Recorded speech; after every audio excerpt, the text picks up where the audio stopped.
നമസ്കാരം പ്രേക്ഷകരെ, വലിയ സ്നേഹ നമസ്കാരം.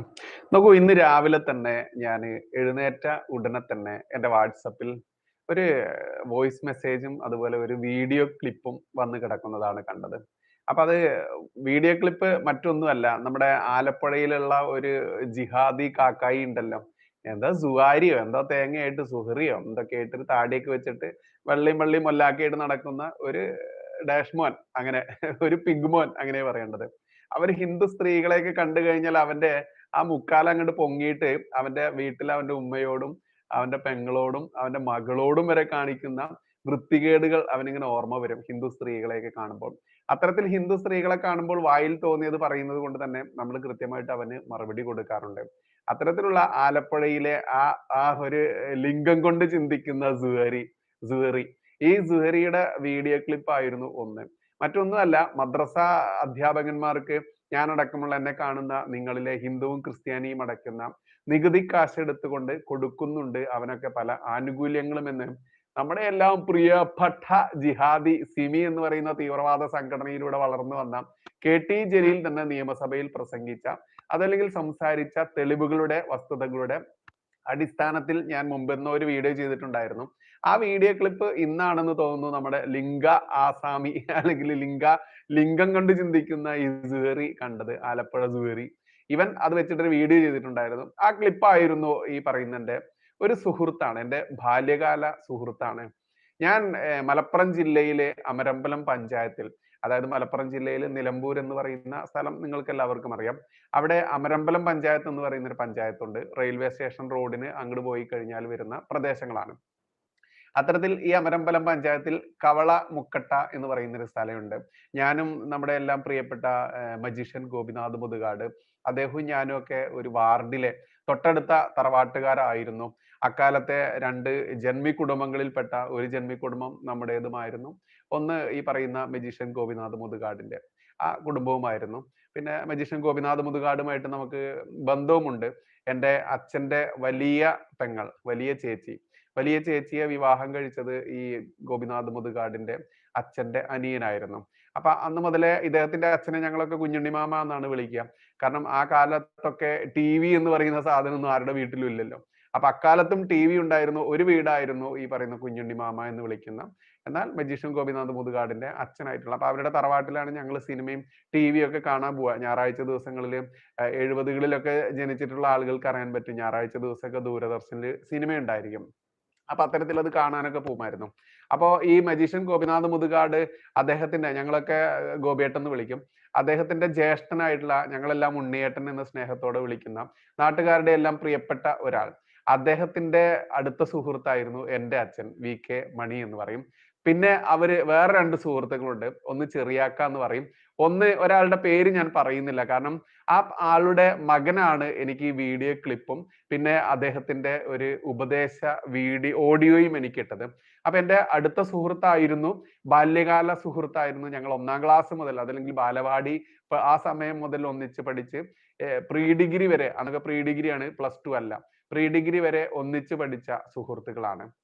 അപ്പൊ അതുകൊണ്ട് തന്നെ എന്നെ ഇത്തരത്തിൽ ഉപദേശിക്കാനും എൻ്റെ അടുത്ത് ഇത്തരം കാര്യങ്ങൾ പറയാനും ഒക്കെ സ്വാതന്ത്ര്യമുള്ള എൻ്റെ അടുത്ത കൂട്ടുകാരനായിരുന്നു എന്നല്ല, കൂട്ടുകാരനാണ്.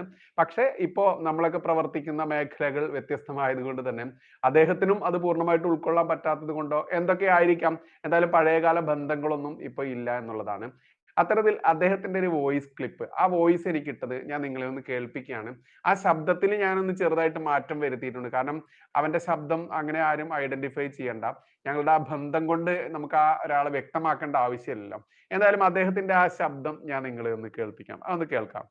എന്റെ ബാല്യകാലം പറയുന്ന നമ്മളടുത്ത് അപ്പം ഇതൊക്കെ പറയുന്നത്, ഞങ്ങളെയൊക്കെ സ്നേഹിക്കാൻ പഠിപ്പിച്ചത് നീയായിരുന്നു. നമുക്ക് ഓർമ്മ ഉണ്ടോന്ന് അറിയില്ല, പല കേസിലും ഞങ്ങളെക്കാട്ടിലും എല്ലാരെയും എന്താ പറയാ, എല്ലാ വീട്ടിലും കയറിയിട്ടും എല്ലാവരായിട്ടും കമ്പനി. നമുക്കൊരു പാസ്റ്റ് ഉണ്ടായിരുന്നു. എനിക്കത് എന്നോട് പറയാനുള്ള അവകാശം ഉള്ളതുകൊണ്ട് പറയുന്ന കേട്ടോ, അത്രേ ഉള്ളൂ, വേറൊന്നുമില്ല. കാരണം എനിക്ക് എന്റെ മക്കള് വളർന്നു വരുന്നുണ്ട്, അതൊന്നും മറക്കണ്ട. അദ്ദേഹം എൻ്റെ ഈ ന്യൂസ് ചാനൽ മേഖലയിലെ ഈ ആലപ്പുഴയിലുള്ള ആ ജിഹാദിയുടെ ക്ലിപ്പ് കണ്ടപ്പോൾ അത് മാത്രമായിരിക്കില്ല, ഞാൻ ഈ ഓൺലൈൻ മേഖലയിൽ ഈ ഇസ്ലാമിക ജിഹാദികൾക്കെതിരെ, മുസ്ലിം തീവ്രവാദികൾക്കെതിരെ പച്ചയ്ക്ക് ഒരു നോട്ടും ഇല്ലാതെ ഇവന്മാരുടെ മദ്രസ വിദ്യാഭ്യാസം കൊണ്ട് മാത്രമാണ് ഈ കേരളം ഇന്ന് അൽ കേരളമായി മാറിയതെന്ന് കൃത്യമായിട്ട് പച്ചയ്ക്ക് പറയുമ്പോൾ അതിൽ അദ്ദേഹത്തിന് ഉൾക്കൊള്ളാൻ പറ്റാത്ത പല കാര്യങ്ങളും ഉണ്ടായിരിക്കാം. അതുകൊണ്ടാണ് അദ്ദേഹം പറയുന്നത്, നിന്റെ ബാല്യകാല ആ ഒരു സ്വഭാവമൊക്കെ എനിക്ക് അറിയായിരുന്നു, ഞങ്ങളെ എല്ലാം സ്നേഹിക്കാൻ പഠിപ്പിച്ചത് നീയായിരുന്നു. അങ്ങനെയാണ് അദ്ദേഹം പറയുന്നത്. ഒന്നുകൂടെ കേട്ടു നോക്കൂ.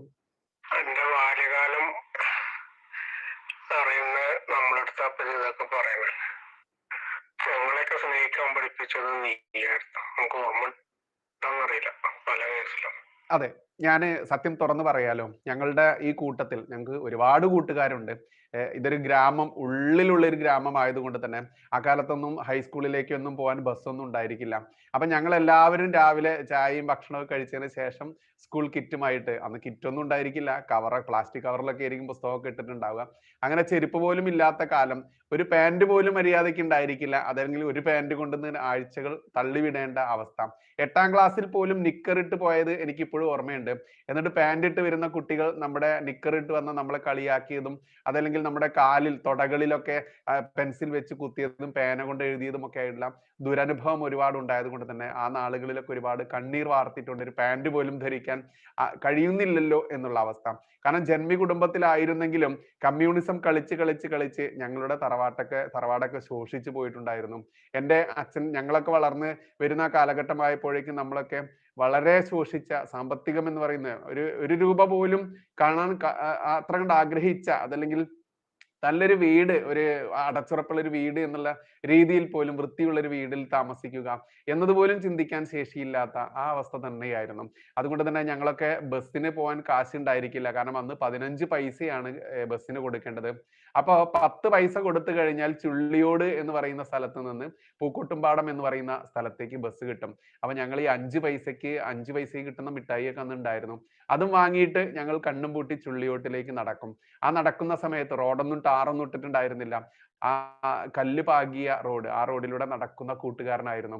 അതുകൊണ്ട് ഞങ്ങൾ തമാശകൾ പറഞ്ഞും പലവിധ വികൃതികൾ കാണിച്ചും നടന്നു പോയ ആ ബാല്യകാലം, ആ ബാല്യകാലത്ത് സുഹൃത്തായത് കൊണ്ട് തന്നെ അവന് എൻ്റെ അടുത്തത് പറയാൻ അവകാശമുണ്ട്. അതുകൊണ്ട് അവൻ പറഞ്ഞ വാക്കുകൾ കേൾക്കാനും എനിക്ക് അവകാശമുണ്ട്. ഞാനത് ഉൾക്കൊള്ളാനും അവകാശപ്പെട്ടവൻ തന്നെയാണ്, അർഹതപ്പെട്ടവൻ തന്നെയാണ്. അദ്ദേഹം പറയുന്നു, നിന്റെ ബാല്യകാലം അറിയുന്ന ആ ഒരു സുഹൃത്ത് എന്നുള്ള നിലയിൽ തന്നെ ഞങ്ങളെയെല്ലാം സ്നേഹിക്കാൻ പഠിപ്പിച്ചത് നീയായിരുന്നു എന്ന് പറയുന്നു. യെസ്, ഞാൻ അങ്ങനെ ആയിരുന്നു. കാരണം ആരൊക്കെ അടി കൂടി കഴിഞ്ഞാലും, ആരെങ്കിലും അങ്ങോട്ടും ഇങ്ങോട്ടൊക്കെ എന്തെങ്കിലും ചെയ്തു കഴിഞ്ഞാലും ഞാൻ അവരെ ആശ്വസിപ്പിച്ചുകൊണ്ടും, എടാ എല്ലാം നമ്മുടെ കൂട്ടുകാരല്ലേടാ, അതല്ലെങ്കിൽ നമ്മുടെ വീട്ടുകാരല്ലേടാ, നമ്മളൊക്കെ ഒറ്റ കെട്ടല്ലേടാ എന്ന് പറഞ്ഞ് ആശ്വസിപ്പിക്കുമായിരുന്നു. ആര് പ്രശ്നമുണ്ടാക്കിയാലും അതിൽ ഇടപെടുമായിരുന്നു. മാത്രമല്ല എല്ലാ വീടുകളുമായിട്ട് ഞാൻ ഒരു ബന്ധം കീപ്പ് ചെയ്തിരുന്നു. അത് വലുതായതിനു ശേഷവും ഞാൻ ആ സ്ഥലത്ത് നിന്ന് വേറൊരു സ്ഥലത്തേക്ക് പോയിരുന്നെങ്കിൽ പോലും എല്ലാ മാസത്തിലും ഞാൻ എല്ലാ വീടുകളിലും എന്നാൽ കഴിയുന്ന രീതിയിൽ എത്തുമായിരുന്നു. ആ ബന്ധം, അതാണ് അവൻ സൂചിപ്പിച്ചത്. കേൾക്കാം. ഞങ്ങളെക്കാട്ടിലും എല്ലാരും എന്താ പറയാ, എല്ലാ വീട്ടിലും കയറിയിട്ടും എല്ലാവരായിട്ടും കമ്പനി ആയിട്ടും നമുക്കൊരു പാസ്റ്റ് ഉണ്ടായിരുന്നു. എനിക്ക് അതിനോട് പറയാനുള്ള അവകാശം ഉള്ളതുകൊണ്ട് പറയുന്നോട്ടെ. അത്രേ ഉള്ളൂ, വേറൊന്നുമില്ല. കാരണം എനിക്ക് എന്റെ മക്കള് വളർന്നു വരുന്നുണ്ട്, അതൊന്നും മറക്കണ്ട. അപ്പോ ഈ ജിഹാദി സുഹൈരി എനിക്കെതിരെ ചെയ്ത വീഡിയോ ക്ലിപ്പ് ഇട്ടപ്പോൾ ഞാൻ എൻ്റെ ഈ സുഹൃത്തിനോട് പറഞ്ഞു, ഞാൻ അദ്ദേഹത്തിന്റെ പേരൊന്നും അതല്ലെങ്കിൽ അദ്ദേഹത്തിന്റെ ശബ്ദമൊന്നും പുറത്ത് ആക്കുന്ന രീതിയിലാവാത്തത് എന്തുകൊണ്ടെന്ന് ചോദിച്ചാൽ മറ്റൊന്നും കൊണ്ടുമല്ല, അവനത് മറ്റേ രീതിയിൽ ബുദ്ധിമുട്ടാവേണ്ട. അവൻ ആ സ്നേഹം എന്നോട് ഇപ്പോഴും ഉണ്ടെങ്കിൽ ആ സ്നേഹം പാടില്ല എന്ന് ചിലപ്പോൾ ഉപദേശിക്കാനും കച്ചകെട്ടി അത്തരത്തിലാക്കാനും ചിലപ്പോൾ ആളുകൾ ഉണ്ടായിരിക്കാം. അത് അദ്ദേഹത്തിന്റെ വീട്ടിൽ നിന്നായിരിക്കാം, അദ്ദേഹത്തിന്റെ ചുറ്റുപാടുകളിൽ നിന്നായിരിക്കാം. അതുകൊണ്ട് അദ്ദേഹത്തിന്റെ ശബ്ദം ഞാനിവിടെ വ്യക്തമാക്കാത്തത്. നോക്കൂ, അദ്ദേഹത്തിന് ഞാൻ കൃത്യമായിട്ടും ഒരു മറുപടി അപ്പോൾ കുറച്ച് സമയമെടുത്ത് തന്നെ ഞാൻ ചെയ്തു. കാരണം എനിക്ക് വോയിസ് ഇടാൻ സമയം ഉണ്ടായിരുന്നില്ല. വോയിസിനേക്കാൾ ഇഷ്ടം എനിക്ക് ടൈപ്പ് ചെയ്ത് ഇടുകയാണ്. കാരണം നമ്മളുടെ മനസ്സിലുള്ള എക്സ്പ്രസ് ചെയ്തുകൊണ്ട് കൃത്യമായിട്ടും, ഞാനൊരു സ്ക്രിപ്റ്റ് റൈറ്റർ ആണ്, എഴുത്തുകാരനാണ്. അതുകൊണ്ട് എനിക്ക് എഴുത്താണ് ഏറ്റവും വലിയ രസം, ഇഷ്ടവും അതുകൊണ്ടാണ്. അദ്ദേഹത്തിന് ഞാനൊരു മറുപടി കൊടുത്തു. ആ മറുപടി ഈ പറയുന്ന എന്നെ സ്നേഹിക്കുന്ന എനിക്ക് ഒരുപാട് മുസ്ലിം സുഹൃത്തുക്കൾ ഉണ്ടായിരുന്നു. ഇന്ന് എനിക്ക് മുസ്ലിം സുഹൃത്തുക്കൾ വിരലിൽ എണ്ണാവുന്ന ഒന്നോ രണ്ടോ പേർ മാത്രമേ ഉള്ളൂ. അതിൽ ഒരാളാണ് ഇദ്ദേഹം. അത്തരത്തിൽ ഒരു വലിയ എല്ലാവരെയും വലിയ മനസ്കതയോടെ കണ്ടുകൊണ്ടിരുന്ന ഒരു ഫാമിലി ആയിരുന്നു എൻ്റെത്. എൻ്റെ അച്ഛനും അങ്ങനെയായിരുന്നു. എൻ്റെ അച്ഛൻ വി കെ മണി എന്ന് വിളിക്കുന്ന സഖാവ് മണി, അതല്ലെങ്കിൽ ഉണ്ണികൃഷ്ണൻ എന്നാണ് പേര്. അദ്ദേഹത്തിന്റെ പേര് ഈ നിലമ്പൂർ പരിസര പ്രദേശങ്ങളിലൊക്കെ അദ്ദേഹത്തിന്റെ ജ്യേഷ്ഠനായിട്ടുള്ള വി കെ ഭാസ്കരൻ നായർ. എല്ലാവരും സഖാക്കന്മാരായിരുന്നു. സഖാക്കന്മാരുടെ മുതിർന്ന ആ രീതിയിൽ തന്നെ സഞ്ചരിച്ചവരായിരുന്നു. ഇന്നും വി കെ എന്ന് പറയുന്ന ആ ഇനിഷ്യൽ നിലമ്പൂരിൽ വന്ന് ചോദിച്ചു കഴിഞ്ഞാൽ ഇവിടെ വി കെ അനന്തകൃഷ്ണനുണ്ട്, വി കെ ചന്ദ്രഭാനു ഉണ്ട്.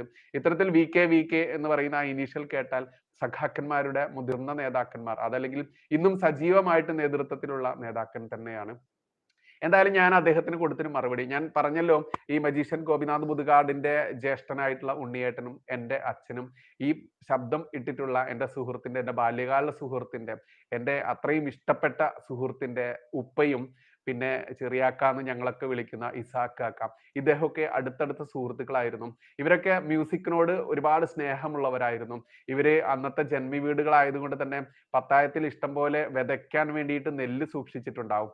ഈ വിതയ്ക്കാൻ വെച്ചിട്ടുള്ള നെല്ല് ചാക്കുകൾ ആരും അറിയാതെ രാത്രി എടുത്തോണ്ട് പോയിട്ട് അത് വെച്ചിട്ട് അന്നത്തെ ഹാർമോണിയം, ആ തബലയും ഒക്കെ വാങ്ങാൻ വേണ്ടി, ഇൻസ്ട്രുമെന്റ്സ് ഒക്കെ വാങ്ങാൻ വേണ്ടി പോയിട്ടുള്ള രസകരമായ ചരിത്രമുള്ള ആ ഒരു മ്യൂസിക്കൽ കുടുംബവുമായി ബന്ധപ്പെട്ടുള്ളതാണ്. ഞാനും അതുകൊണ്ട് തന്നെ, അതുപോലെ എന്നോട് സംസാരിക്കുന്ന എൻ്റെ സുഹൃത്തും എല്ലാവരും ആ ഒരു ബാക്ക്ഗ്രൗണ്ടിൽ ഉള്ളത് കൊണ്ട് തന്നെ ഞങ്ങളൊക്കെ ഇഷ്ടം പോലെ സംഗീത നിശകളും സംഗീതവുമായിട്ടൊക്കെ പോയിരുന്ന ഒരു കാലഘട്ടം ഉണ്ടായിരുന്നു. അക്കാലത്തും ആരും അങ്ങോട്ടും ഇങ്ങോട്ടും അസൂയയും കുനിഷ്ടും കുന്നായ്മയും ഒക്കെ പറയുന്നത് എനിക്കിഷ്ടമല്ല. അപ്പൊ ഞാൻ ഇവരോട് പറയടാ, അതൊന്നും ചെയ്യരുത്, നമ്മുടെ ആളുകളല്ലേ, നമ്മൾക്ക് എല്ലാവരും കൂട്ടിപ്പിടിച്ചു പോവാം, അതുകൊണ്ടാണ് എല്ലാവരെയും സ്നേഹിക്കാൻ പഠിപ്പിച്ച എന്ന് അദ്ദേഹം തന്നെ പറഞ്ഞത്. പക്ഷെ എനിക്ക് അദ്ദേഹത്തോട് ചോദിക്കേണ്ട ഒരുപാട് കാര്യങ്ങളുണ്ടായിരുന്നു. ആ കാര്യം എന്നെ കാണുന്ന മുസ്ലിം സഹോദരങ്ങൾ സ്വയം ചോദിക്കേണ്ടതാണ്. ആ കാര്യങ്ങൾ ഇന്നും എന്നോട് അല്പമെങ്കിലും സ്നേഹം കാണിച്ച് എന്തുകൊണ്ടാണ് ഇവൻ മുസ്ലിങ്ങൾക്കെതിരെ എന്ന് ചിന്തിക്കുന്ന എൻ്റെ അടുത്ത സുഹൃത്തുക്കളായിരുന്ന നൂറുകണക്കിന് മുസ്ലിം സുഹൃത്തുക്കൾ ഇത് കാണേണ്ടതാണ്, കേൾക്കേണ്ടതാണ്. എനിക്ക് നിങ്ങളോട് എല്ലാമുള്ള ആ ഒരു ഉത്തരമാണ് ഞാൻ എൻ്റെ ഈ സുഹൃത്തിന് കൊടുത്ത ഈ മറുപടി.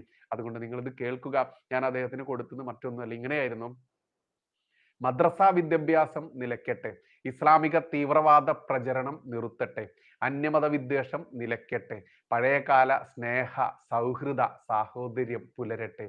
അതിലധികം ഞാൻ ആലോചിച്ചിട്ട് ഇവന് ആദ്യം കൊടുക്കേണ്ട ഹെഡിങ്, അതല്ലെങ്കിൽ ഇത്തരത്തിൽ ചിന്തിക്കുന്ന നല്ല മുസ്ലിങ്ങൾ എന്ന് മേനി നടിച്ച് നടക്കുന്ന ആളുകൾക്ക് എനിക്ക് വേറെ കൊടുക്കാനില്ല. കാരണം ഇന്ന് ലോകത്തിനാകമാനം ഭീഷണിയായിട്ടുള്ള ഇസ്ലാമിക മദ്രസ വിദ്യാഭ്യാസം, മദ്രസകളിൽ എന്താണ് പഠിപ്പിക്കുന്നതെന്നും ആ പഠിപ്പിക്കുന്ന കിതാബിനുള്ളിലുള്ളത് എന്താണെന്നും ഇന്ന് ഓരോ മലയാളിക്കും അറിയാം. ഞാൻ തന്നെ ഇവരുടെ വിശുദ്ധ ഖുറാൻ എന്ന് വിളിക്കുന്ന ആ പുസ്തകം 3 വേർഷനില് 3 രീതിയിലുള്ളത് എൻ്റെ അടുത്തുണ്ട്. ഇവന്മാർക്ക് തന്നെ അറിയില്ല സത്യത്തിൽ ഇത് എത്ര രീതിയിലുണ്ട് എന്നുള്ളത്. എന്തായാലും 3 എണ്ണമുള്ള മലയാള പരിഭാഷ എൻ്റെ അടുത്തുണ്ട്. കാരണം നമ്മളെ മേഖലയിൽ ഇപ്പൊ ജാമിദ ടീച്ചർ ആയാലും, ആരിഫ് ഹുസൈൻ സാറായാലും, അതല്ലെങ്കിൽ ജബ്ബാർ മാഷായാലും, അങ്ങനെ ഒരുപാട് ആളുകൾ ഇത് പച്ചയ്ക്ക് വിളിച്ച് പറയുമ്പോൾ അവർ റെഫർ ചെയ്യാനുള്ള നമ്പർ സഹിതമാണ് പറയാറ്. ഇത്ര സ്ഥലത്ത് ഇത്രാം പേജിൽ ഇത്രാം ഖണ്ഡിക എന്നൊക്കെ പറയാറുണ്ട്. അത്തരത്തിൽ നമ്മൾക്ക് വരുന്ന സംശയം ദൂരീകരിക്കാൻ ഈ കിതാബ് ഞാനും വാങ്ങിയിട്ടുണ്ട്. അതുകൊണ്ട് തന്നെ എനിക്ക് അദ്ദേഹത്തോട് പറയാനുള്ളത് മദ്രസ വിദ്യാഭ്യാസം നിലയ്ക്കട്ടെ, ഇസ്ലാമിക തീവ്രവാദ പ്രചരണം നിർത്തട്ടെ, അന്യമത വിദ്വേഷം നിലയ്ക്കട്ടെ, പഴയകാല സൗഹൃദ സ്നേഹ സാഹോദര്യം പുലരട്ടെ. ഇതിലധികം പറയാനില്ല. പിന്നെ മറ്റൊന്ന് വീണ്ടും അദ്ദേഹത്തിന് വിവരിച്ചു കൊടുക്കേണ്ടതുണ്ട്. കാരണം നമ്മൾ ഈ എഴുതുന്ന ആ ഒരു ഭാഷ അദ്ദേഹത്തിന് മനസ്സിലായില്ലെങ്കിലോ എന്നെനിക്ക് സംശയം വന്നു. അതുകൊണ്ട് ഞാനത് വിവരിച്ചു. സംഘി എന്നും പറഞ്ഞ് ഏതൊരു വിശ്വാസി ഹിന്ദുവിനെയും ആക്ഷേപിക്കുന്നതും പുച്ഛിക്കുന്നതും നിർത്താനും ഇസ്ലാമിക തീവ്രവാദത്തിന് എതിരെ പച്ചയ്ക്ക് നല്ല മുസ്ലിങ്ങൾ രംഗത്ത് വരണം. നല്ല മുസ്ലിങ്ങളാണോ നിങ്ങളെങ്കിൽ എന്തേ നിങ്ങൾ ഇസ്ലാമിക തീവ്രവാദത്തിനെതിരെ വരാത്തത്? എന്തുകൊണ്ടാണ് സംഘി എന്നും പറഞ്ഞ് ഈ നാട്ടിലുള്ള ഹിന്ദുക്കളെയൊക്കെ ചാപ്പ കുത്തിക്കൊണ്ട് എന്ത് ധർമ്മം പറഞ്ഞാലും സത്യം പറഞ്ഞാലും, അതല്ലെങ്കിൽ ഇസ്ലാമിക ജിഹാദികൾക്കെതിരെ തുറന്ന യുദ്ധത്തിന് വന്നു കഴിഞ്ഞാൽ അവരെ സംഘി ചാപ്പകുത്തി, ചാണക ചാപ്പകുത്തി എന്തിനാണ് നിങ്ങൾ പുച്ഛിക്കുന്നത്? എന്തിനാണ് നിങ്ങൾ ഇത്തരത്തിൽ അവരെ വേദനിപ്പിക്കുന്നത്, ആക്ഷേപിക്കുന്നത്? അത് നിർത്താൻ ഇവിടുത്തെ നല്ല മുസ്ലിങ്ങൾ എന്ന് പറയുന്ന മേനിൽ പറഞ്ഞു നടിച്ച് നടക്കുന്ന ആളുകൾ തയ്യാറുണ്ടോ? എങ്കിൽ എൻ്റെ സുഹൃത്തെ, ഞാനും നിങ്ങൾ പറയുന്ന രീതിയിൽ മാറാൻ തയ്യാറാണ്. ഞാൻ ഇന്നും ആ പഴയ ബൈജു തന്നെയാണ്. പക്ഷേ എന്നിൽ വന്ന മാറ്റം എന്തുകൊണ്ട് എന്നുള്ളത് താങ്കളുടെ അവസാനത്തെ വരിയിൽ ഉണ്ടായിരുന്നു. താങ്കൾ പറഞ്ഞു നിന്റെ ഒന്നുകൊണ്ടും പറയുന്നതല്ല, നിന്റെ മക്കൾ വളർന്നു വരുന്നില്ലേ എന്നുള്ളത്. യെസ്, എൻ്റെ മക്കളും ഇനി വരാനിരിക്കുന്ന തലമുറകളും ഇവിടെ ഒരു സ്വാഭിമാനി ഹിന്ദു, അല്ലെങ്കിൽ ഞാൻ ഹിന്ദുവാടാ, അതേടാ ഞാൻ ഹിന്ദുവാടാ എന്ന് പറഞ്ഞ് ജീവിക്കാനുള്ള അവകാശം അത് നേടിക്കൊടുക്കാൻ ഇന്നും ഞാൻ ഇറങ്ങിയില്ല എങ്കിൽ എൻ്റെ സുഹൃത്തെ, എൻ്റെ കുഞ്ഞുങ്ങൾക്ക് വേണ്ടി, വരാനിരിക്കുന്ന തലമുറകൾക്ക് വേണ്ടി തന്നെയാണ് ഞാൻ ഇത്തരത്തിൽ മാറാനും ചിന്തിക്കാനും പ്രവർത്തിക്കാനും തുടങ്ങിയത്. കാരണം എന്നും എല്ലാവർക്കും കൊട്ടാനുള്ള ചെണ്ടയായിക്കൊണ്ട് ഇവിടുത്തെ ഹിന്ദുവിനെ മാറ്റിയിട്ടുള്ള ഇവിടുത്തെ രാഷ്ട്രീയക്കാരും ഇവിടുത്തെ മുസ്ലിങ്ങളായിട്ടുള്ള ജിഹാദികളും ഇവിടുത്തെ ഭീകരവാദികളും ഇവിടെ നല്ല മുസ്ലിങ്ങളെന്ന് മേനി പറഞ്ഞ് നടക്കുന്ന എല്ലാവരും ആ വിഭാഗത്തിൽ പെടുമ്പോൾ ഹിന്ദുക്കൾക്ക് വേണ്ടി സംസാരിക്കാൻ, ഹിന്ദുവിന് വേണ്ടി പ്രവർത്തിക്കാൻ, ഹിന്ദുവിന്റെ മനോമുകുരങ്ങളിലേക്ക് ഹിന്ദുവെ നീ ഇനിയും എവിടേക്കാണ് പോകുന്നത്, കാശ്മീർ പണ്ഡിറ്റായിക്കൊണ്ടിരിക്കുന്ന കാശ്മീർ പണ്ഡിറ്റുകൾ 1990കളിൽ ഓടിയ ഓട്ടം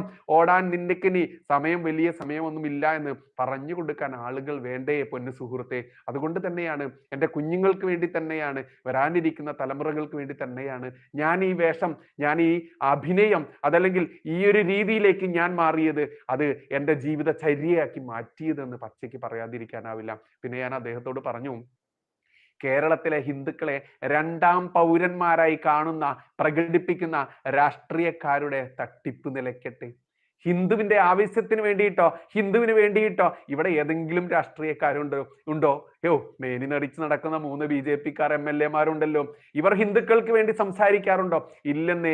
ബംഗാളിൽ അധികാരം പിടിച്ച സുവേന്ദു അധികാരി ആ ഭരണ സമയത്ത് തന്നെ, അധികാരമേൽക്കുമ്പോൾ തന്നെ അദ്ദേഹം പച്ചയ്ക്ക് പറഞ്ഞു, എനിക്ക് വോട്ട് കുത്തിയത് ഇവിടുത്തെ ഹിന്ദുക്കളാണ്, ഇവിടുത്തെ മുസ്ലിങ്ങൾ വോട്ട് കുത്തിയവർ, മുസ്ലിങ്ങൾ ആർക്കാണോ വോട്ട് കുത്തിയത് അവരോട് പോയി ചോദിക്കൂ, എനിക്ക് വോട്ട് കുത്തിയ ഇവിടുത്തെ ഭരിക്കുന്ന പ്രധാനമന്ത്രി നരേന്ദ്രമോദിജിയുടെ ആ വികസന നേട്ടങ്ങൾ പറഞ്ഞിട്ട് പോലും മുന്നോട്ട് വന്നിട്ടും എന്നെ വിജയിപ്പിക്കാത്ത ഈ നാട്ടിലെ ഹിന്ദുക്കളോട് ഞാൻ പറഞ്ഞു അവസാനം, ഹിന്ദുക്കൾക്ക് വേണ്ടി ഞാൻ പ്രവർത്തിക്കും, ഭരിക്കും. ഇവിടെ അവശത അനുഭവിക്കുന്ന, ക്രൂരമായിട്ടുള്ള ദുഷ്ടതകൾ അനുഭവിക്കുന്ന ഇസ്ലാമിക ജിഹാദികളുടെ ക്രൂരതയ്ക്കിരയാവുന്ന ഹിന്ദുക്കളെ ഞാൻ നിങ്ങൾക്ക് രക്ഷയേകുമെന്ന് പറഞ്ഞപ്പോൾ മൃഗീയ ഭൂരിപക്ഷത്തോടെ എന്നെ മുഖ്യമന്ത്രിയാക്കിയില്ലേ നിങ്ങൾ? അതുകൊണ്ട് നിങ്ങൾക്ക് വേണ്ടി ഞാൻ കണ്ണും പൂട്ടി ഭരിക്കുമെന്ന് സുവേന്ദു അധികാരി പറഞ്ഞു. ഇവിടെ വിജയിച്ചു വന്ന 3 BJP MLA-മാർ എന്തെങ്കിലും പറയുന്നുണ്ടോ നിങ്ങൾ ഹിന്ദുക്കളെ നിങ്ങൾക്ക് വേണ്ടിയിട്ട്? ഇവിടെ ശബരിമല വിഷയം CBI-ക്ക് വിടുമെന്നും പറഞ്ഞുകൊണ്ട് രംഗത്ത് വന്ന, അതല്ലെങ്കിൽ ഭരണം പിടിച്ച VD സതീശൻ നിങ്ങൾക്ക് വേണ്ടി വല്ലതും മിണ്ടുന്നുണ്ടോ? നിയമസഭയിൽ വിജയിച്ചു പോയിട്ടുള്ള ഭൂരിപക്ഷ ഹിന്ദുക്കളുടെ വോട്ടും നേടി വിജയിച്ച BJP MLA-മാർക്ക് എന്തേ നിയമസഭയിൽ ഈ പറയുന്ന ശബരിമല വിഷയം പറയാൻ ആരെയാണ് ഭയക്കുന്നത്? എന്തേ സ്വർണം കട്ടത് യാറപ്പ എന്നും ചോദിച്ച് പാട്ടും പാടി ജയിച്ച VD സതീശന് അത് കഴിയാത്തത്? ഇവിടെ ADM നവീൻ ബാബു എന്ന് പറയുന്ന ഒരു പാവം പിടിച്ച മനുഷ്യനെ കൊല്ലാൻ വേണ്ടി തന്റെ നാക്കുകൊണ്ട് അനാവശ്യ വാക്കുകൾ പറഞ്ഞ ഒരു മനുഷ്യനെ തൂക്കുകയറിലേക്ക് പറഞ്ഞു വിട്ട PP ദിവ്യക്കെതിരെ CBI അന്വേഷണം കൊണ്ടുവരാൻ വേണ്ടി VD സതീശനെ ഒട്ടും ആലോചിക്കേണ്ടി വന്നില്ലല്ലോ. അത് അവരുടെ രാഷ്ട്രീയ വൈരം കൊണ്ടായിരിക്കാം. അപ്പൊ എന്തേ ഹിന്ദുവിന്റെ ആവശ്യങ്ങൾ എന്തുകൊണ്ട് VD സതീശൻ മറന്നു? സ്വർണം കട്ടത് യാറപ്പ എന്നും ചോദിച്ച് പാട്ടുപാടി വിജയിച്ച VD സതീശനെ വിജയിപ്പിച്ച സ്വർണം ആ കട്ട കള്ളന്മാരെ കൊണ്ടുവരുമെന്ന് വാക്കുണ്ടല്ലോ, വാഗ്ദാനമുണ്ടല്ലോ, അത് നിറവേറ്റാൻ എന്തേ VD സതീശ പറ്റാത്തത്? എന്തേ BJP MLA-മാരെ നിയമസഭയിൽ നിങ്ങൾക്ക് അത് ചോദിക്കാൻ, അത് പ്രകടിപ്പിക്കാൻ, അതിനുവേണ്ടി സമരം ചെയ്യാൻ, നിയമസഭ പുറത്ത് കുത്തിയിരുന്ന് സമരം ചെയ്യാൻ, നിയമസഭയിൽ നിന്ന് പറഞ്ഞുകൊണ്ട് ഇറങ്ങിപ്പോന്ന് സമരം ചെയ്യാൻ നിങ്ങൾക്ക് എന്തേ? നിങ്ങളുടെ വായിലെന്തേ അണ്ണാക്കിൽ പിരിവെട്ടിയിരിക്കുകയാണോ എന്ന് ആരെങ്കിലും ചോദിക്കണ്ടേ? അങ്ങനെ ഉറക്കി ചോദിക്കുക തന്നെ വേണം. ഹിന്ദുവിന് വേണ്ടി ശബ്ദിക്കാൻ ഇനിയും നിങ്ങൾ ശബ്ദിക്കാൻ വാതുറന്നില്ല എന്നുണ്ടെങ്കിൽ ആ വായിലേക്ക് ഇനിയും എന്തായിരിക്കും നടക്കുക എന്നുള്ളത് ചിന്തിക്കാൻ, വിഷമിറ്റിച്ചു തരാൻ വേണ്ടി ഇവിടുത്തെ ജിഹാദികൾ മത്സരിക്കുമ്പോൾ ഹേ ഹിന്ദുവേ, നീ വായി തുറന്ന് ശബ്ദിക്കാൻ പഠിക്കുക. പിന്നെ ഞാൻ അദ്ദേഹത്തോട് ചോദിച്ചു, കേരളത്തിലെ ഹിന്ദുക്കളെ രണ്ടാം പൗരന്മാരായി കാണുന്ന പ്രകടിപ്പിക്കുന്ന രാഷ്ട്രീയക്കാരുടെ തട്ടിപ്പ് നിലയ്ക്കട്ടെ, അപ്പോൾ നമ്മൾക്ക് മാറി ചിന്തിക്കാം. അപ്പൊ പഴയ സാഹോദര്യവും മുസ്ലിങ്ങളെ നെഞ്ചോട് ചേർത്തുകൊണ്ടുള്ള ആ പഴയ കാലത്തേക്ക് നമുക്ക് തിരിച്ചു പോവാം. അത് ഹിന്ദുക്കളുടെ മാത്രം ബാധ്യതയല്ല, ഉത്തരവാദിത്തമല്ല, ഇവിടുത്തെ ഹിന്ദുവിന്റെയും ക്രിസ്ത്യാനിയുടെയും മുസ്ലിമിന്റെയും ബാധ്യത കൂടിയാണ്. അതുകൊണ്ട് എല്ലാവരും മാറട്ടെ എന്ന് തന്നെയുള്ളൂ. ഇനിയോ അപ്പോൾ എല്ലാം നിലയ്ക്കും, തിരികെ വരും. ഇനി പിന്നെ ഞാൻ അദ്ദേഹത്തോട് പറഞ്ഞു, എന്നെപ്പോലെ എല്ലാവരെയും സ്നേഹിച്ചിരുന്ന ഒരാൾ, സഖാവ് VK മണിയുടെ മകൻ ഇങ്ങനെ മാറിയിട്ടുണ്ടെങ്കിൽ അതിന് ഉത്തരവാദികൾ നീയടക്കമുള്ള ഈ സമൂഹം കൂടിയാണ്. ആ അനുഭവം ചെറുതല്ല.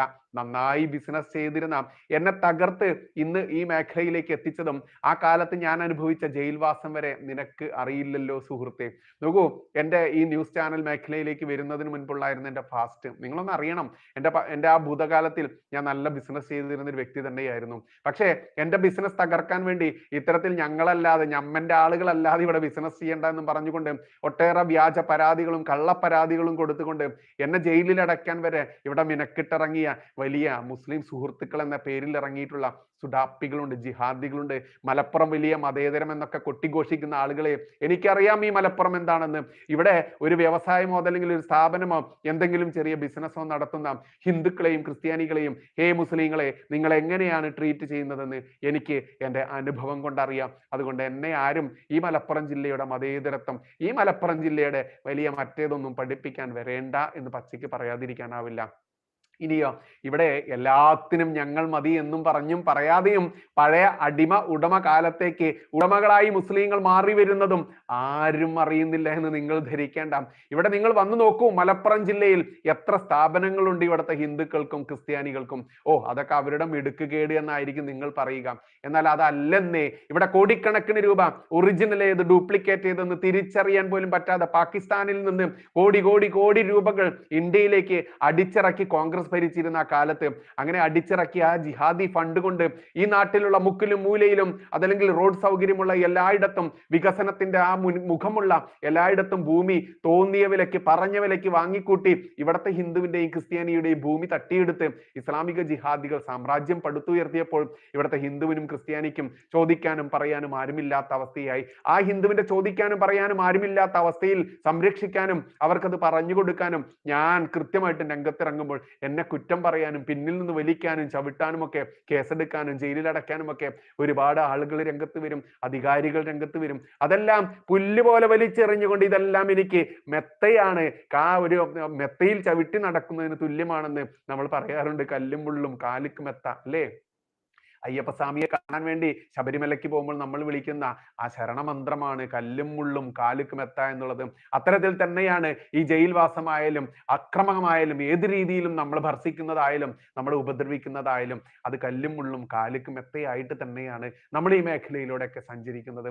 ഇനി പറഞ്ഞു ഞാൻ അദ്ദേഹത്തോട്, മനസ്സിൽ മതം നിറച്ച് നടക്കുന്ന ആളുകളായി ഈ നാട്ടിലെ ഓരോ മുസ്ലിമും മാറിയപ്പോൾ ആ പഴയ, പിന്നെ അദ്ദേഹത്തിന്റെ പേര് ഞാൻ കൊടുത്തിരുന്നു, ആ പഴയ അത് അദ്ദേഹത്തിന്റെ പേരടക്കം അറിയാതെ മാറിയിട്ടുണ്ട്.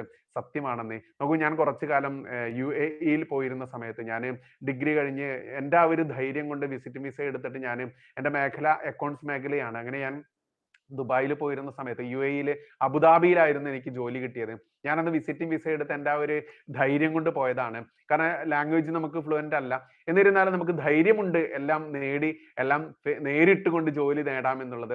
അങ്ങനെ ഞാൻ ദുബായിലാണ് ഞാൻ ചെന്നത്. ധേരയ്ക്കടുത്ത്, ദുബായ് ധേര എല്ലാവർക്കും അറിയാം, മാർക്കറ്റ്, ആ ഫിഷ് മാർക്കറ്റിന്റെ ഒക്കെ അടുത്ത്. അവിടെയാണ് ഒരു ഇടുങ്ങിയ സ്പേസിൽ ഞാൻ അവിടെ താമസിച്ചുകൊണ്ട് അന്ന് എന്നെ സഹായിക്കാൻ എൻ്റെ അടുത്ത ഒരു സുഹൃത്തുണ്ടായിരുന്നു, എൻ്റെ ബന്ധു കൂടിയായിട്ടുള്ള സുഹൃത്ത്.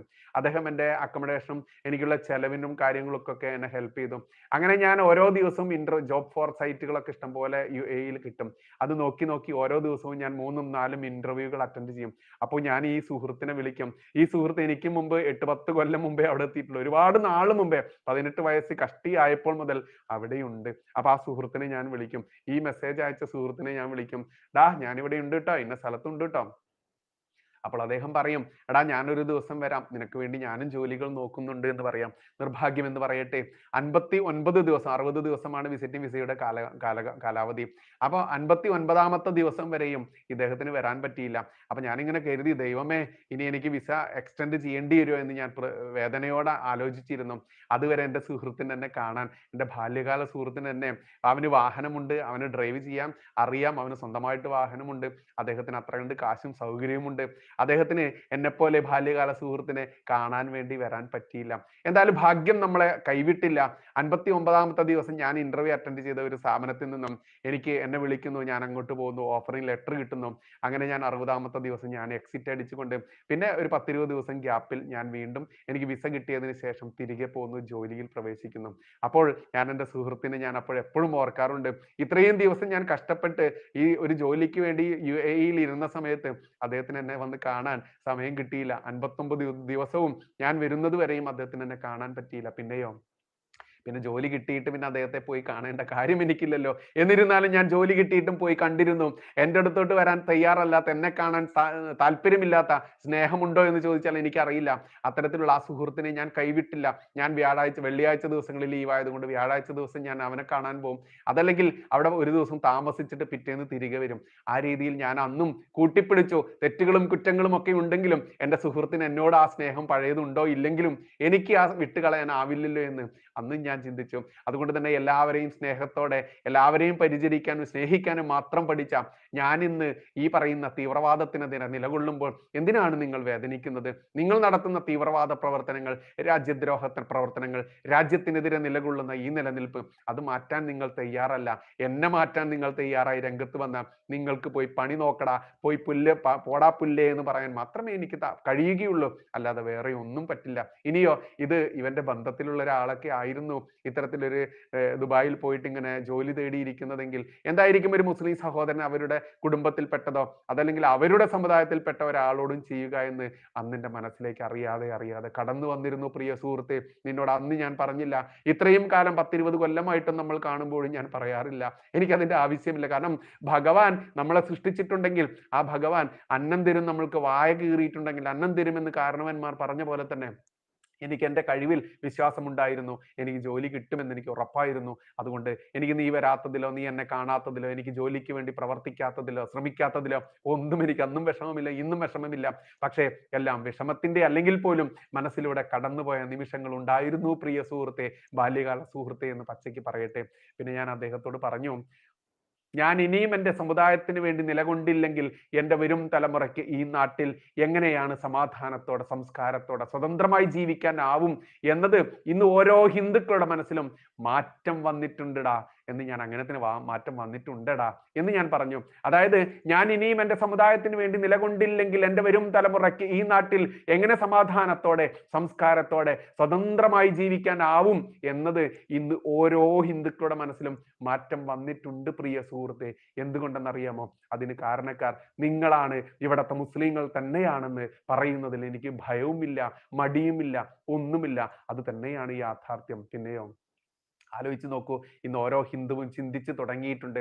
കാരണം അവൻ ജോലി ചെയ്യാൻ പോകുമ്പോൾ അവനൊരു കുറി തൊട്ടുകൊണ്ട് കയ്യിലൊരു ചരട് കെട്ടിക്കൊണ്ട് ഒരു കാവി വസ്ത്രം ധരിച്ചാലോ മുണ്ടെടുത്താലോ അവന് ജോലി കിട്ടില്ല.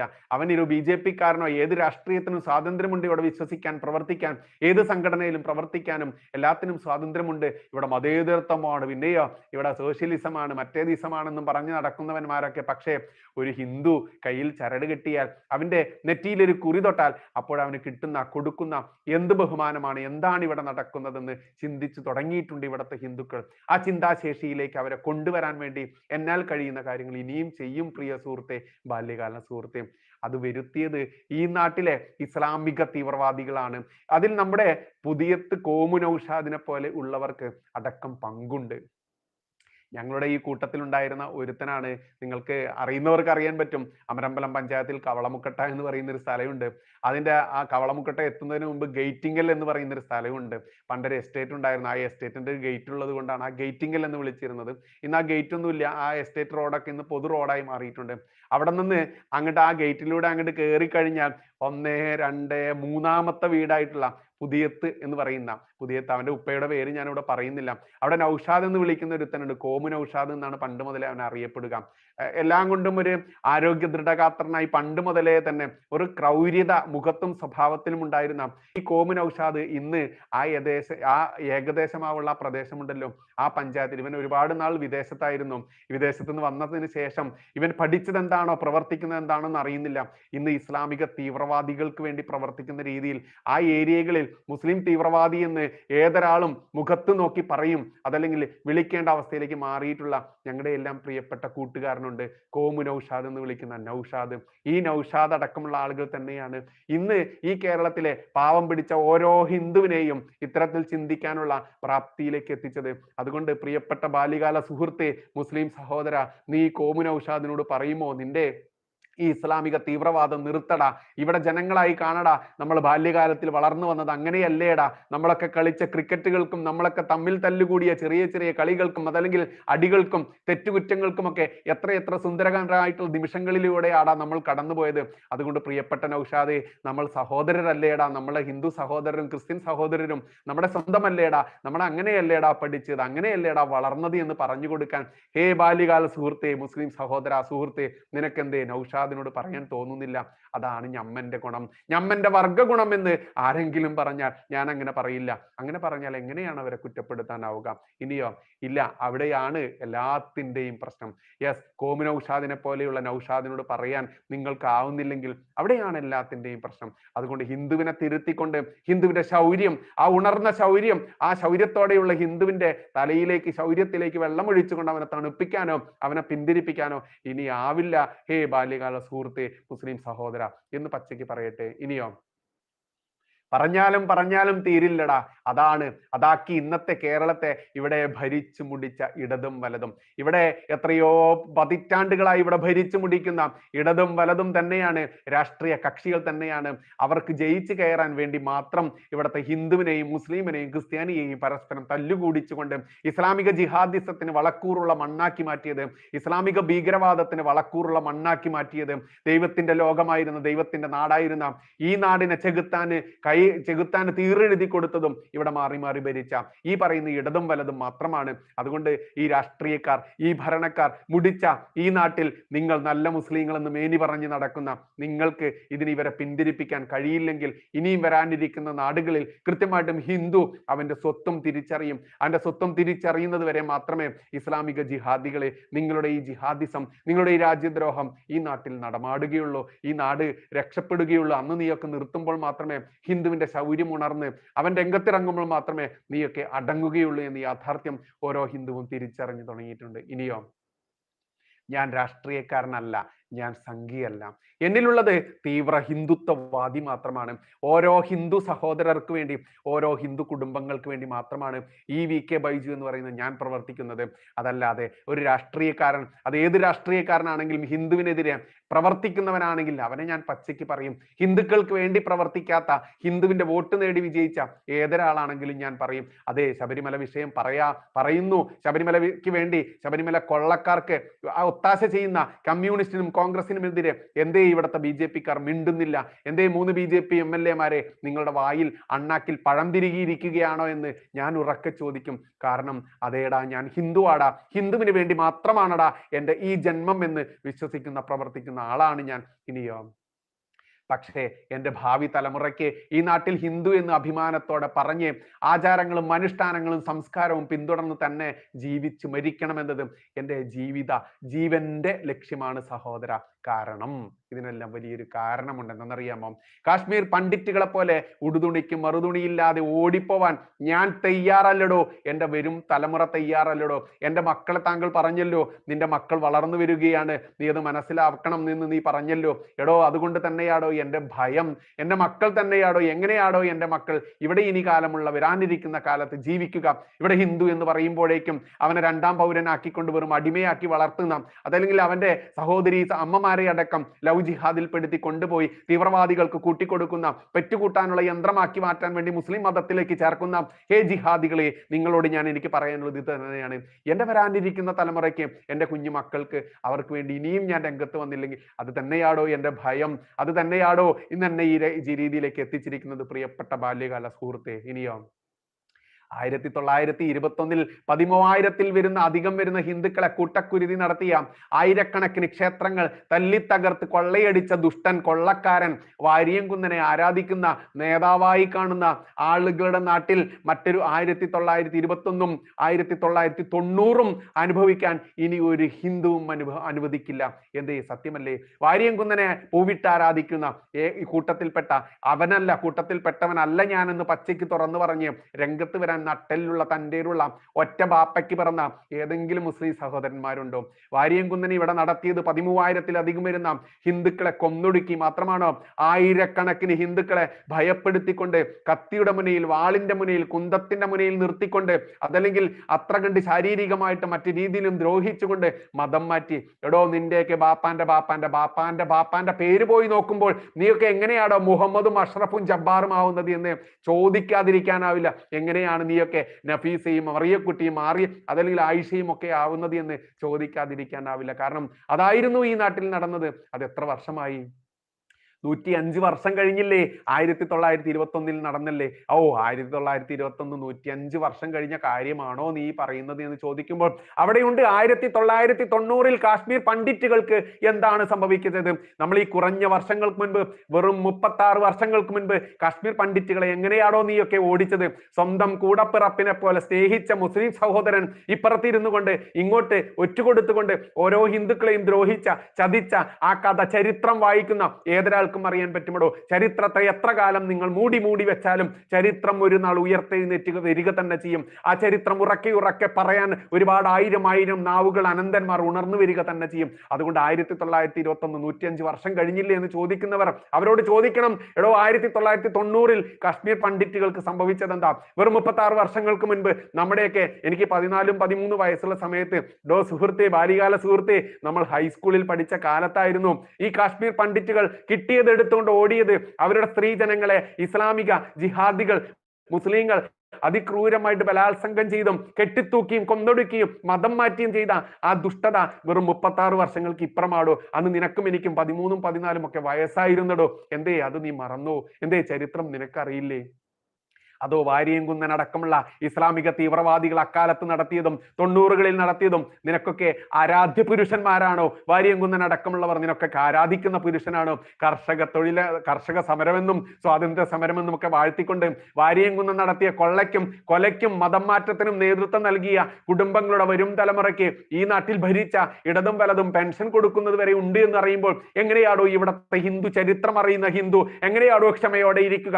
ഇനിയും ഇവിടത്തെ നടക്കുന്ന 1921 നീയൊന്നും പങ്കെടുക്കില്ല എന്ന് എങ്ങനെയാണോ ഉറപ്പിക്കാനാവുക?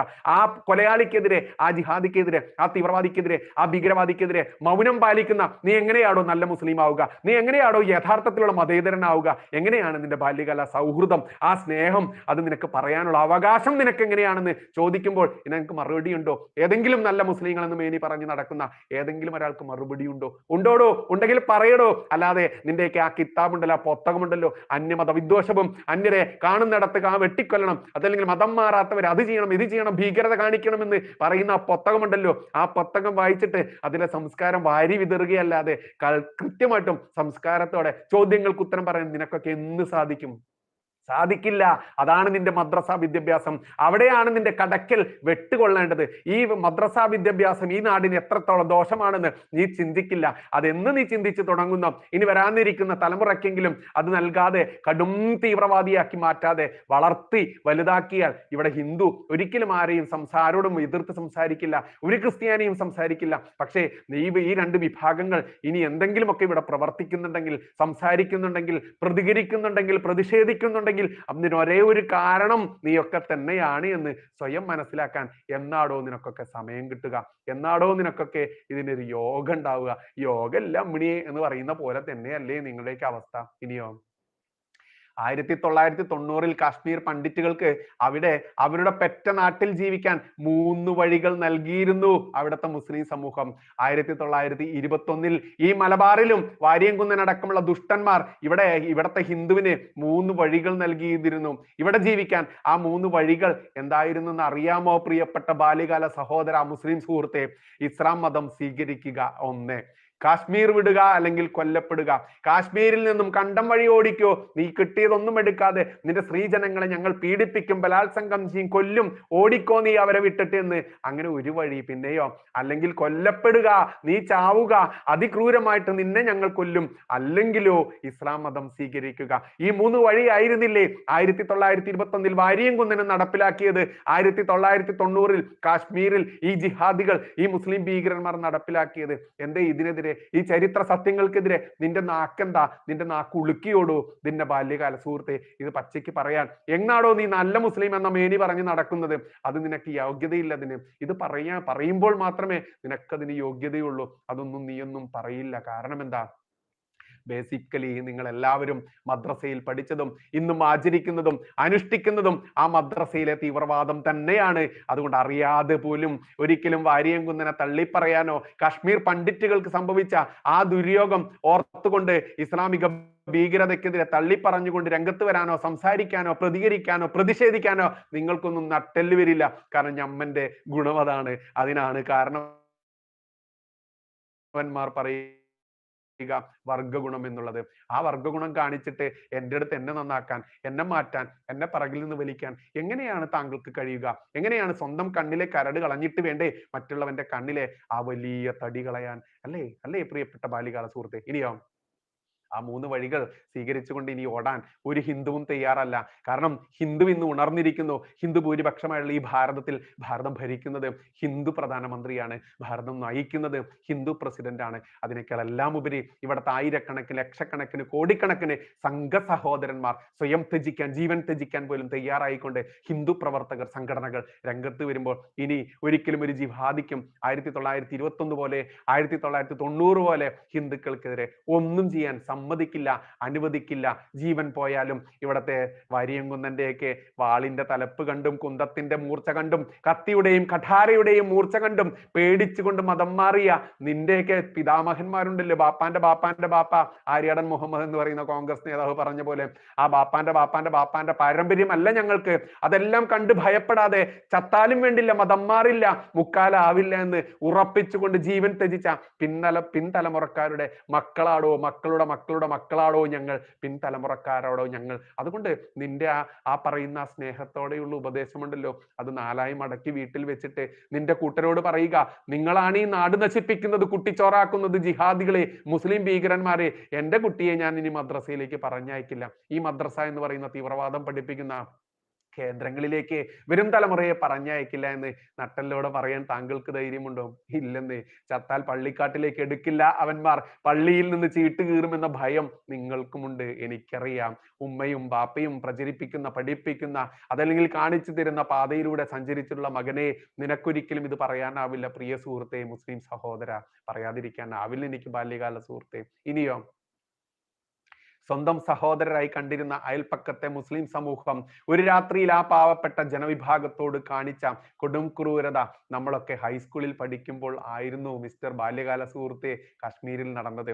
അതുകൊണ്ട് ചരിത്രം അല്പമെങ്കിലും വായിച്ചിട്ടുള്ള ഒരു ഹിന്ദുവും ഒരിക്കലും തരുന്ന വെള്ളത്തിൽ പോലും ഇത്തരക്കാരെ വിശ്വസിക്കില്ലെന്ന് പിതാമഹന്മാർ പറഞ്ഞ വാക്ക് ഓർക്കാതെ പോവില്ല. ഇനിയോ ഇസ്ലാമിക ക്രൂര ചരിത്രം എത്ര മൂടി വെച്ചാലും അത് ഒരു ദിവസം നമ്മളെ തേടി വരും. നമ്മുടെ മനസ്സിലേക്ക് അത് ഒരു കസേരയും വലിച്ചിട്ട് അങ്ങട്ടിരിക്കും.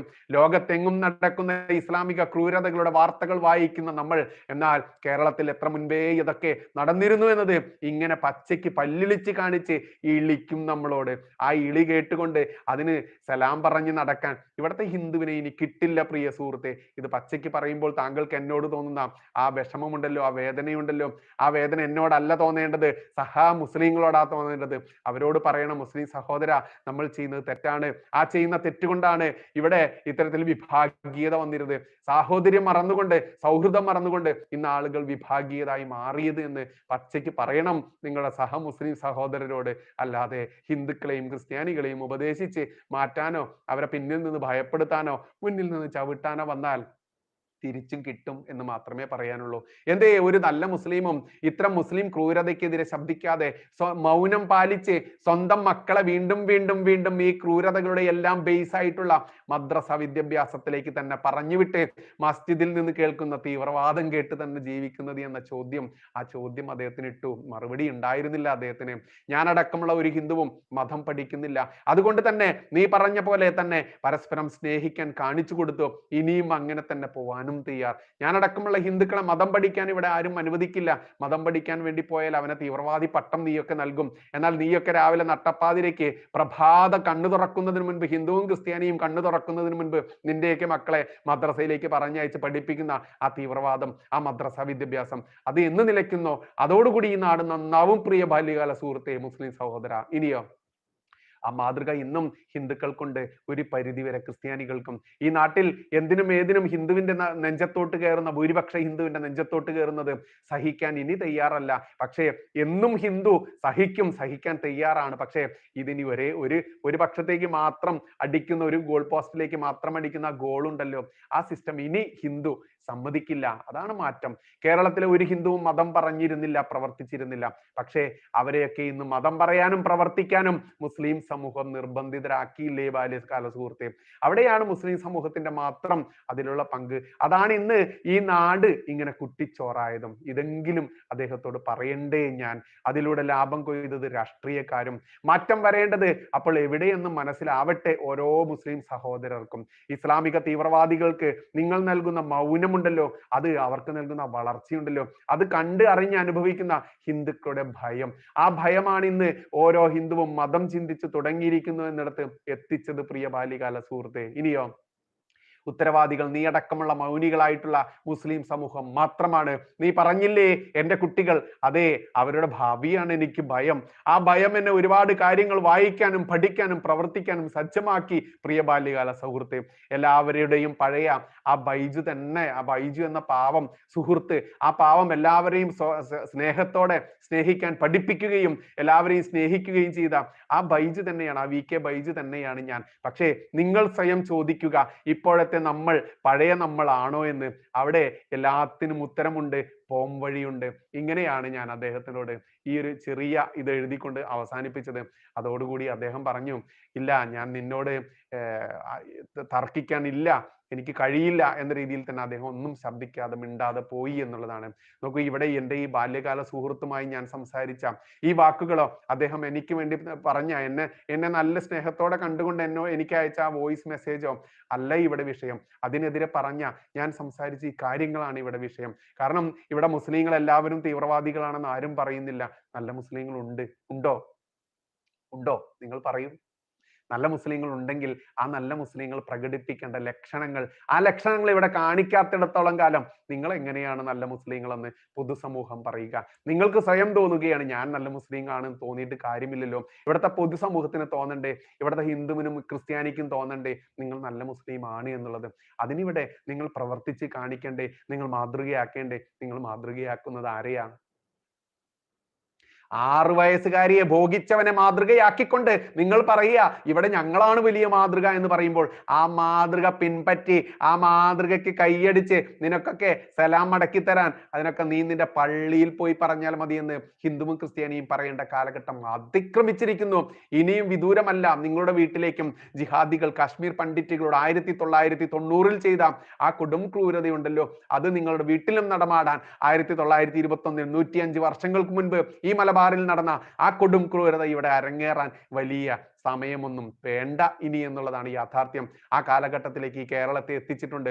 അതുകൊണ്ട് തന്നെ ഇവിടെ ഭരണം മാറാൻ വേണ്ടി BJP ഇവിടെ ഭരിച്ചു കഴിഞ്ഞാൽ സംഘി ചാണകം ചവിട്ടി എന്നൊക്കെ പറഞ്ഞ് അധിക്ഷേപിക്കാനും പുച്ഛിക്കാനും നടക്കുന്ന ഓരോ ആളുകളും ഹിന്ദു വേഷധാരിയായിട്ടുള്ള, ഹിന്ദു നാമധാരിയായിട്ടുള്ള സഖാക്കന്മാരും, അതല്ലെങ്കിൽ കോൺഗ്രസ്സുകാരായിട്ടുള്ള ഹിന്ദുക്കളെ, ക്രിസ്ത്യാനികളെ, അതല്ലെങ്കിൽ കമ്മ്യൂണിസ്റ്റുകളായിട്ടുള്ള ഹിന്ദുക്കളെ, ക്രിസ്ത്യാനികളെ, നിങ്ങൾക്കൊക്കെ ഇത് മനസ്സിലാക്കാൻ ഇനി അധികം സമയമൊന്നും വേണ്ട. അതിന്റെ കാലത്തിലേക്ക് അടുത്തിരിക്കുന്നു.